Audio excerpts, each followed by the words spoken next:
inspired by the life and message of this extraordinary, um, how do I describe him? Cannot describe him as a person, cannot describe him as a personality. It's very difficult to describe whom I would consider as close to the expression of divinity that you could possibly see in a mortal frame. When I was first introduced to him purely by accident in a very young age, and I started reading him, that was when I was 17. I had no idea that my life would become what it became, uh, and no understanding of how things would unfold for myself. To me, it was just another book I was reading to keep myself occupied. So I was more interested in whiling away time at the Ramakrishna mission in Bangalore, looking serious and trying to be very uh, interested in something which aligned with their philosophy. That was my first introduction to Swami Vivekananda beyond the actual photograph in the college in which I studied in Bangalore. So my impression of the man at that time was simply a great nationalist, a great patriot, possibly a great humanist, whose heart bled for the poor, whose heart really was for the masses of this country.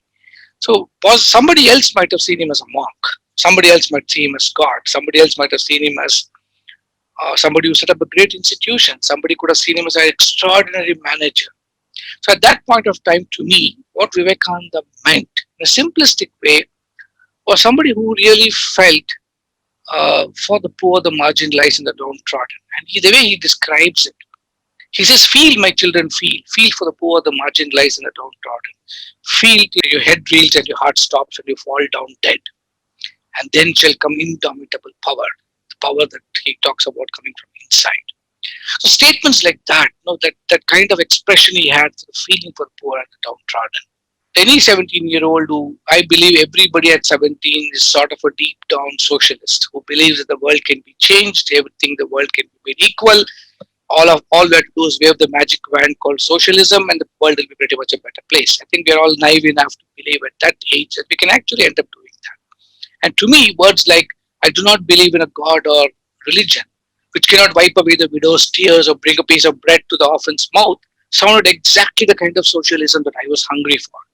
And coming from somebody who was adored as God, is pretty much in India, even at that time, I thought, wow, these are words which really may have a meaning. And just about when I was living through the confusion of not having got into a program in a professional engineering college that I wanted, struggling to find my own identity amidst the crisis of belonging to a family which aspired that I would go abroad.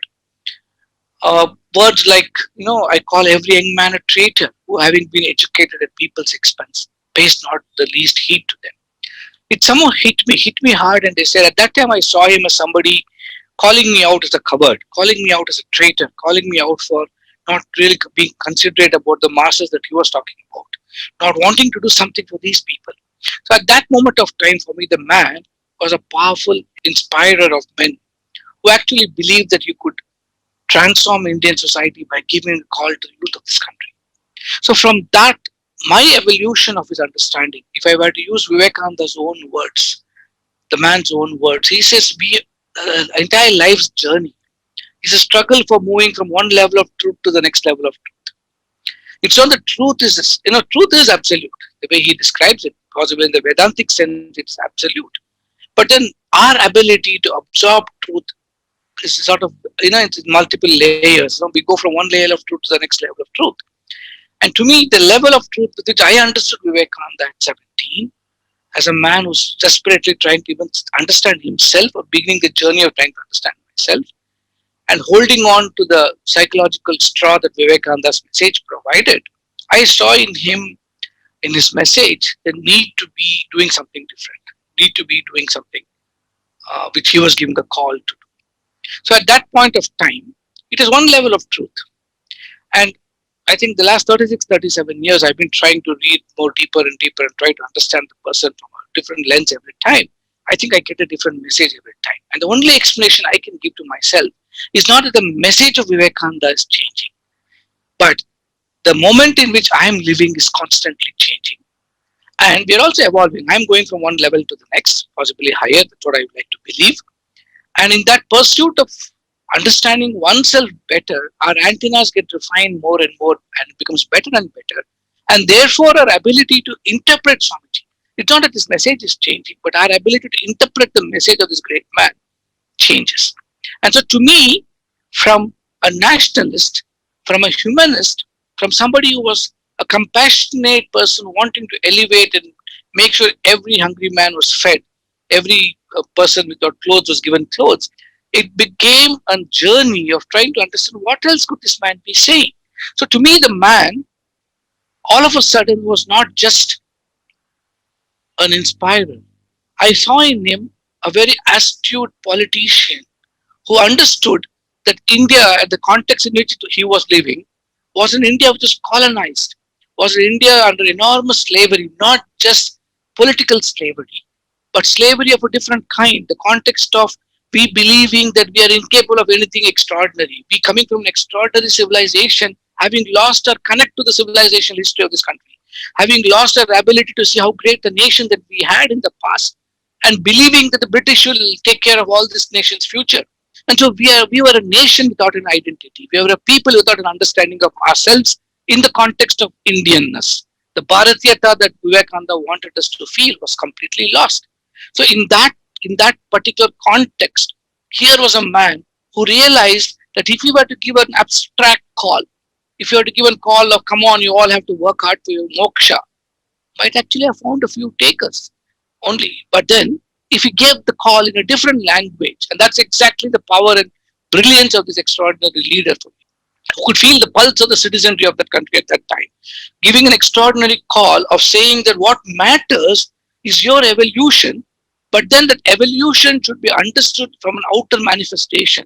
And he gave this call to this institution that he set up, the Ramakrishna Mission, Matan Mission, where he called it Atmano Mokshartham Jagat Hitaya. The brilliance of that individual was talking about what matters is our own inner salvation, our understanding of our own self, the discovery of the self. But that need to be attained not by sitting in a cave in the Himalayas and meditating, which is one possible method, but by working for the amelioration of citizens around us. We need to keep this in mind when I go into the moment and how his teaching is still relevant to us. So in this one sentence, the man called out and said, the vanities of life are transient. But then he gives you a purpose. He gives you a purpose which combines you to the very understanding of living, not just a physical life, but something deeper. And he says, but he alone lives who lives for others. He doesn't stop there. He talks about the rest who don't have this ideal in life and says, the rest are more dead than alive. So look at the man, and who even in 120 years ago writes and says that at this moment of time, what we need is an understanding that as much as you worry about amelioration of the masses as a powerful expression of inner understanding of oneself, we also have to base it on the foundational understanding that all the life that we see outside the Jagat of Maya and the illusory nature of existence, he calls about the transience of that, and then exhorts people to say that we have to live for others, gives meaning to our life and say we got to give. Looking at him as, as a saint, as a philosopher, is one way of looking at him. Looking at him as a social reformer. So you look at him from different dimensions, and our ability to understand that space will possibly give us a better understanding of the man himself.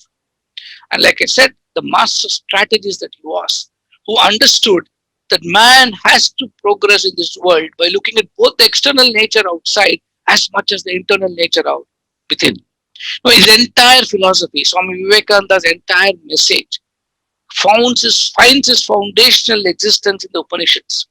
And he constantly says this, and everything that he learned at the feet of Bhagavan Ramakrishna.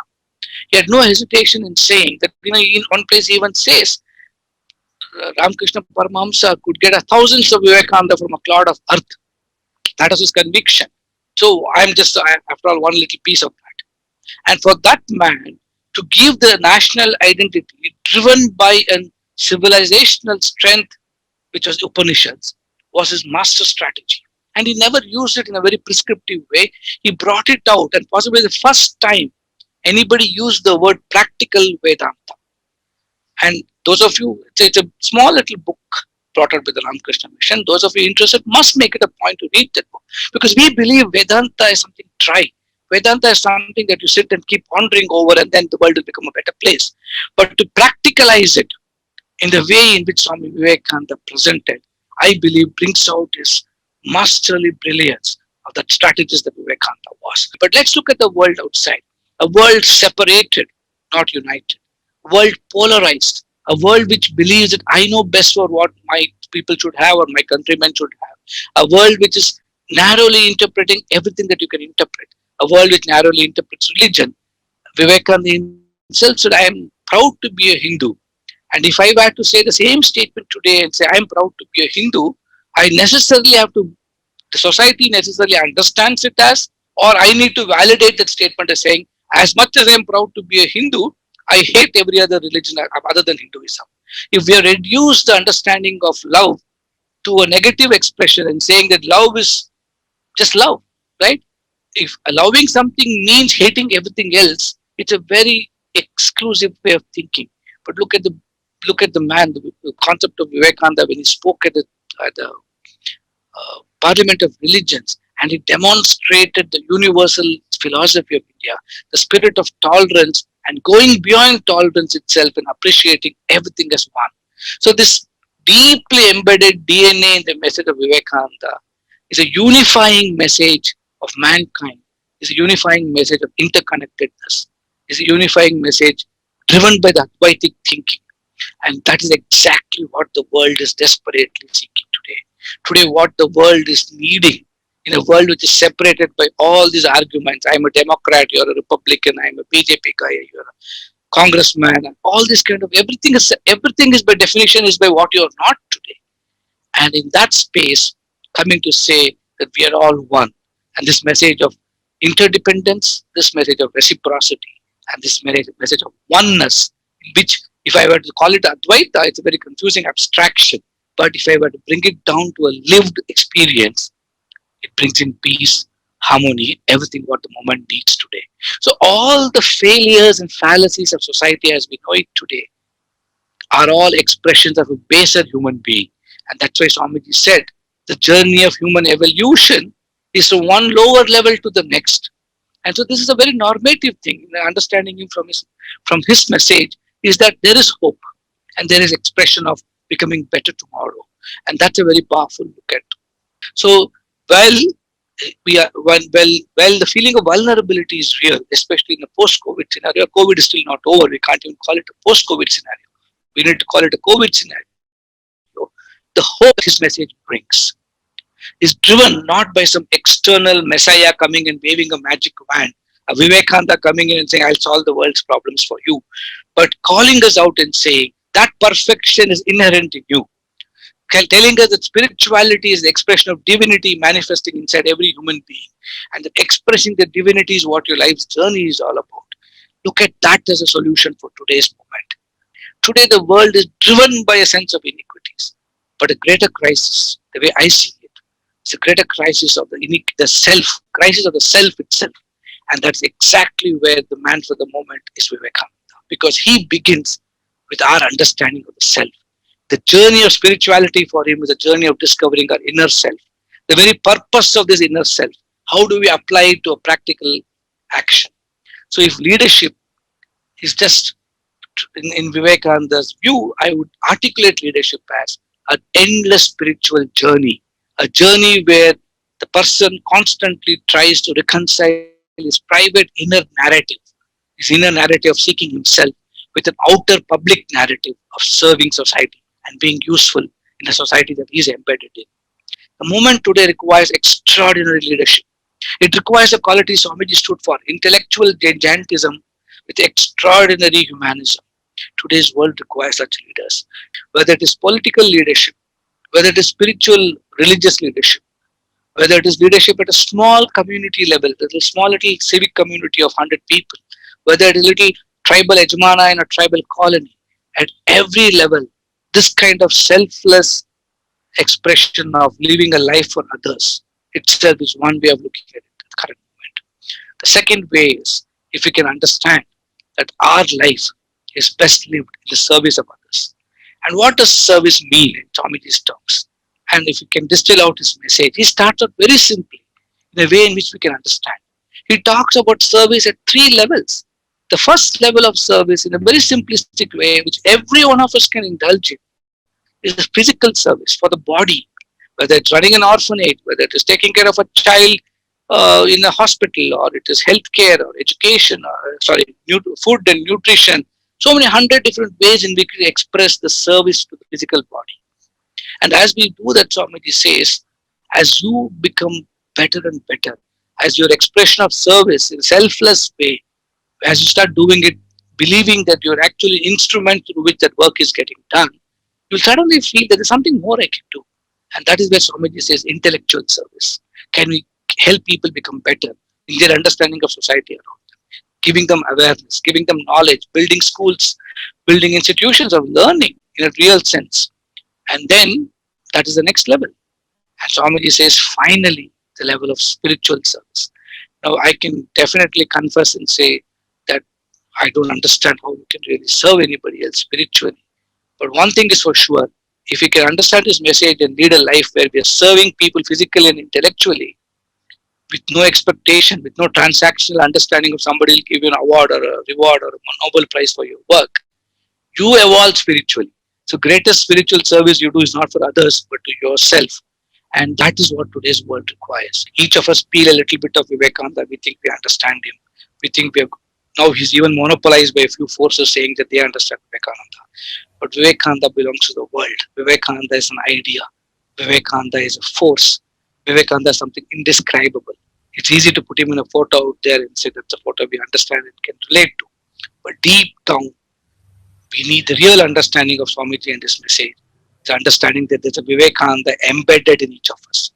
And discovering that man within us, discovering that divine Vivekananda within us, expressing that divinity as a service to mankind is the way we can celebrate his life and message. For Swamiji, he said purity, patience, perseverance. That's what this movement needs today. And purity for him was thought, word, and deed. Every aspect of our life. If we can cultivate and live the call that he gave, if the youth of India can do that, resurgent India is not just a dream. Swamiji said, I want to see Mother India on a resplendent on her throne, giving this message to the whole world, the message of Vishwaguru that she needs to tell to the whole world. That is possible and that is necessary, and that's what we can